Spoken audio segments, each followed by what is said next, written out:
2 दिवसापूर्वी गोपाळगडाचा प्रश्न निर्माण होत होता, तर आता ठाणे जिल्ह्यातील तारापूर गड हा चर्चेचा विषय बनला आहे।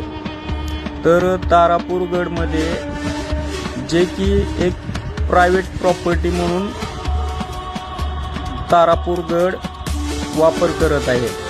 त्यामध्ये रिसॉर्ट टाईप स्विमिंग पूल शिवाय तिकीट घेतली जातात। तर हे कुठेतरी चुकीचं वाटत आहे।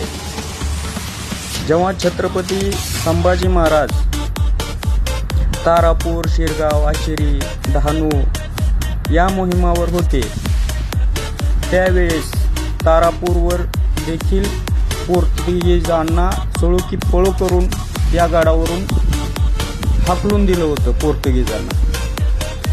जंजिरा, फोंडा, चोल, तारापूर या मोहिमामध्ये छत्रपती संभाजी महाराज स्वतः या मोहिमात सामील होते।